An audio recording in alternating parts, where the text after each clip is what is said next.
Afternoon, guys. It's Roland with Borealis Bushcraft. So just getting ready to pack up the show here for the day. Max is chilling out there. I'm just drying out my bush pot on the leftover fire here. It's not rip roaring, but I just thought I'd take a second to talk about the design of the shelter that I got going on here. So in essence, it's extremely similar to a Morris Kohansky super shelter, kind of scaled down. This one is basically built for one guy in gear.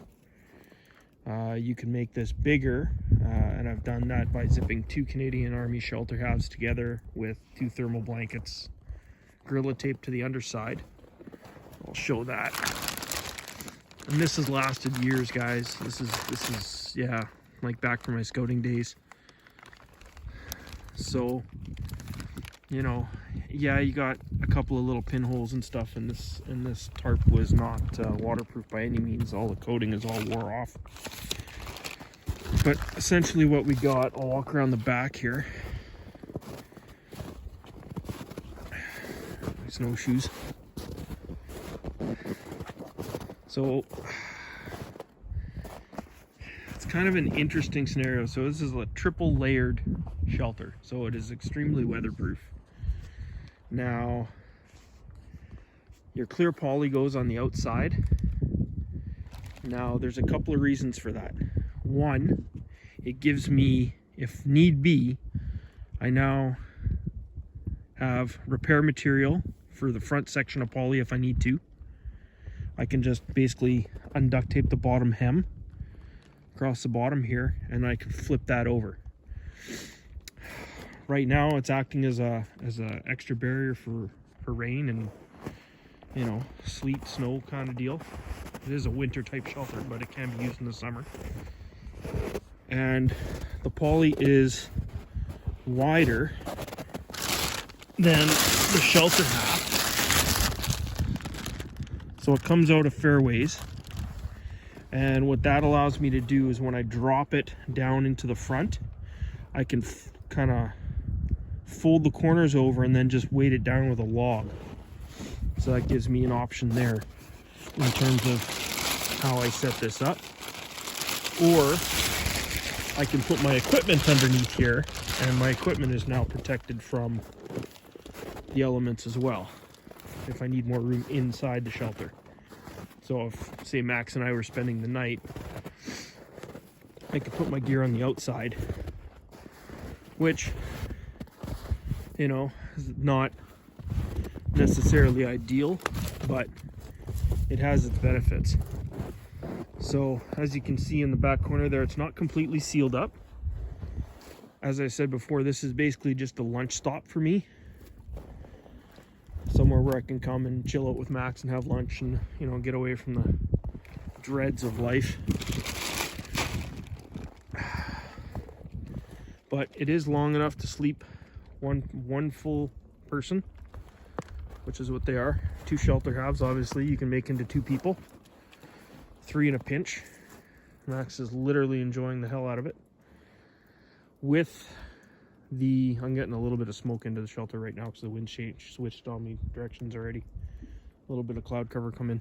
Anyway, the raised bed, it's not an extremely high raised bed, so it leaves me open to options. I can pull the boughs off of the bed and add another section and go 1 level higher if I wanted to stay for a duration of period in time out here.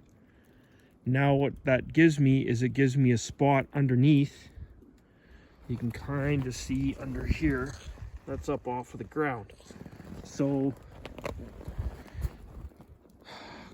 all the cold air sinks basically out from underneath the mattress, like it sinks out of the mattress. So obviously I want more boughs if I'm going to actually spend the night, which is not obviously hard to get out here, right? But you can also raise it up another layer, and if you don't have boughs, you can make a branch mattress. Morris Kohansky's done multiple videos on doing that kind of thing. His super shelters are friggin' phenomenal, you know. But yeah, so this is almost kind of a cross between the Harleton Hacienda and a super shelter. It's kind of a variation. So the space blanket underneath is duct taped all the way around. So what that does as well is creates a bit of a dead air space in between the blanket, the Canadian Forces shelter half, and the poly. So if I drop the front of this down for the night, that heat is going to warm up the air trapped in between those layers, and it's going to warm up, and it's because it's trapped in there, it'll hold that heat for a little bit. So it actually creates a bit of a dead air barrier for insulation. Because the one thing that these shelters don't really have is thermal mass. That's why the most efficient way to use them is with a fire. Nice long log fire, extending the entire length, or at least a body length in front, you know, 5-6 feet in front of it. Max, you're getting smoked out in there. Come on, get out of there. It's like, nope, I'm comfy. So yeah, but that's just basically a brief description on the super shelter and kind of how it works. So basically, it's the radiation passes through the clear poly, gets reflected onto you by the thermal blanket underneath, and yeah.